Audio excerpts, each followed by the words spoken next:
You are sitting alone in a room. The door is closed. No one else is home. And yet, in the quiet, something brushes against the back of your awareness. A quiet certainty that you are not as alone as the empty room inside you are. You turn around. There is no one there. Of course, there is no one there. But your heart had already started to beat a little faster before your eyes confirmed the truth. Why? You have felt it standing in a parking garage at night.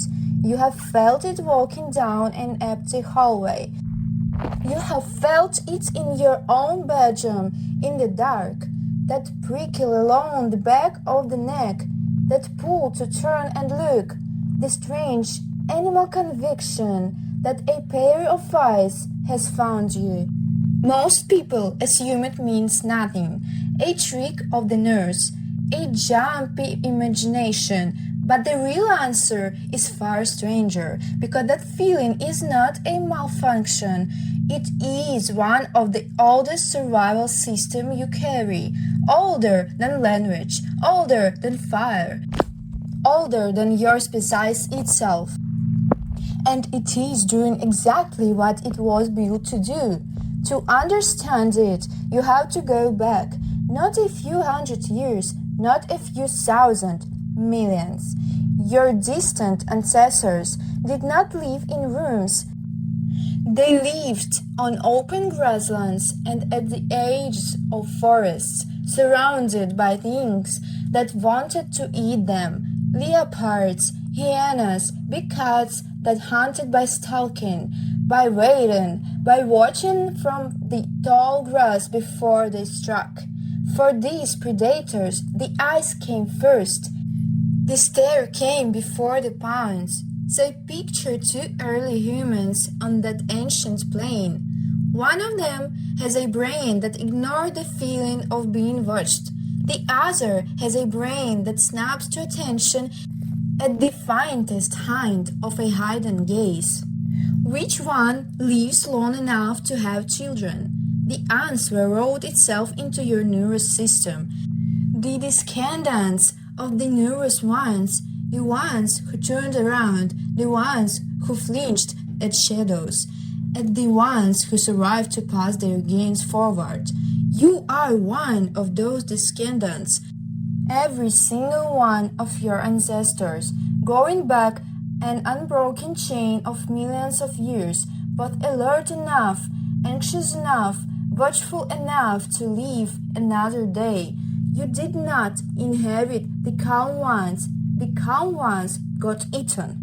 This is what scientists call the agency detection system. Your brain is constantly scanning the world and asking one quiet question beneath all your other thoughts. Is something out there? Is something alive? Is something paying attention to me? And here is the part that matters. The system is deliberately broken in one direction. It is designed to make mistakes. Think about the two kinds of errors your brain could make. It could feel watched when nothing is there, or it could feel safe when a predator is, in fact, watching. The first mistake costs you a jolt of fear and a wasted glance over your shoulder. The second mistake costs you your life. So evolution made a choice on your behalf. Long before you were born, it turned your brain to cry wolf, to assume the rustle in the grass is a lion, not divine, to feel the eyes even when there are no eyes, because 1,000 false alarms are a price worth paying to avoid the one real treat that ends everything. The psychologist Justin Barrett gave this a name. He called it the hypersensitive agency detection device, a clunky phrase for a simple idea. Your mind would rather see a mind that is not there than miss a mind that is. You are wired to over-detect attention, over-detect intention, over-detect the presence of other beings. It is safer to be wrong about a goat than to be right about a predator 1 second too late. But maybe you are skeptical. Maybe you are thinking that this is just a story, a clever guess about the deep past with no way to test it. So let me tell you about the experiments. Scientists wanted to know whether humans could actually detect a gaze they could not see. The biologist Rupert Sheldrake ran a long series of staring trials where one person sat with their back turned while another either stared at them or looked away, and the seated person had to guess. His results suggested people sensed it slightly more often than chance.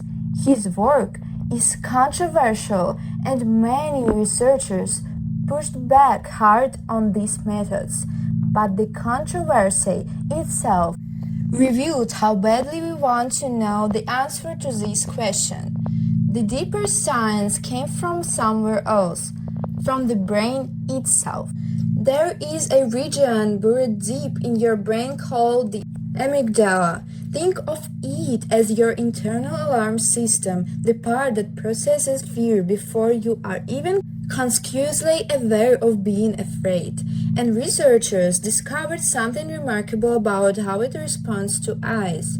The scientists, Alan Pigna, studied a patient who was surgically blind. The visual centers of this man's brain were damaged. He could not consciously see anything at all, and yet when researchers showed him faces with eyes pointed directly at him, his amygdala lit up. His fear center responded to a direct stare that his conscious mind could not even perceive. Listen to that again. A man who could not see was still detecting when he was being looked at. This tells you something profound.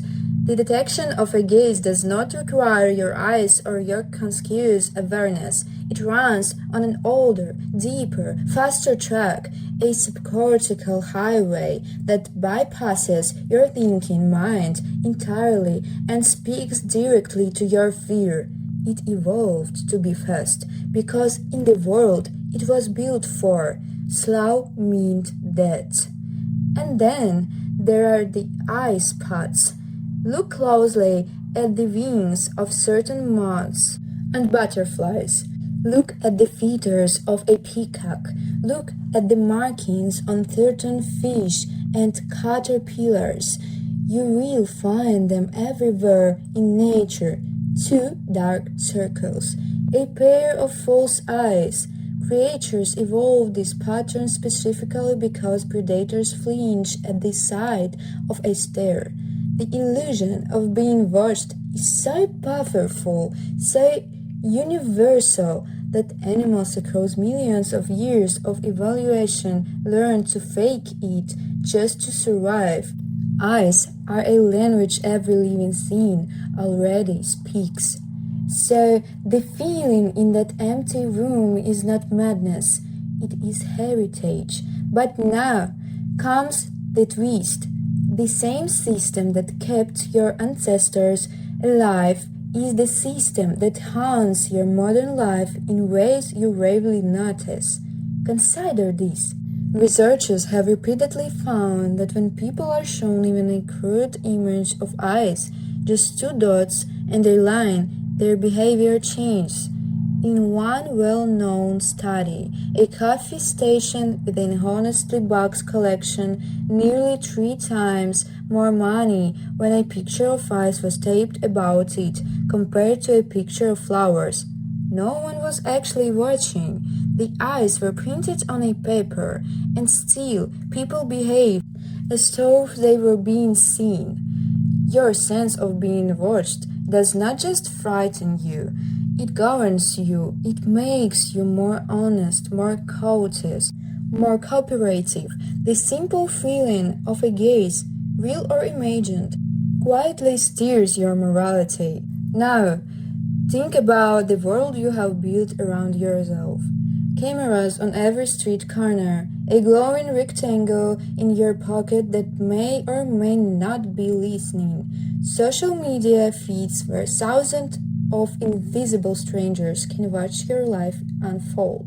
You live, for the first time in human history, inside a world that is genuinely, constantly watching you, and your ancient alarm system, the one tuned for leopards in the grass, has no idea what to do with it. This is why you feel uneasy when you cannot find your phone, why you perform a slightly different version of yourself online, why the little camera dot on your laptop can make your skin crawl. The watcher in the grass never went away.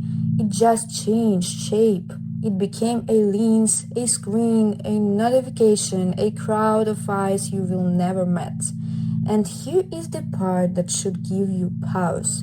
The feeling that someone is watching you, the one your ancestors needed to survive, is now being triggered all day, every day, by machines that actually are. Your nervous system cannot tell the difference between a predator and a security camera. To the amygdala, a stare is a stare, so you walk through modern life with a low, constant hum of being observed, and you have stopped even noticing it. But let me bring you back to that quiet room. You turn around, there was no one there, and now you can know the truth. That prickle on your neck was not weakness or paranoia. It was a message sent across millions of years from every ancestor who survived because they trusted that feeling. It was the grasslands speaking through your body. It was the leopard that your great-great-great-grandmother never saw, but somehow sensed and lived because of. The feeling of being watched is not a flaw in you. It is the reason you exist at all. So the next time you are sitting alone in a room and the quiet starts to feel crowded and something pulls at the back of your neck and tells you to turn around, you do not have to be afraid. You can simply listen, because that whisper is the oldest part of you, still standing guard, still scanning the dark, still doing the one job it has done faithfully for 100,000 generations, keeping you alive. You were never truly alone in that room. You had every ancestor you have ever descended from watching with you.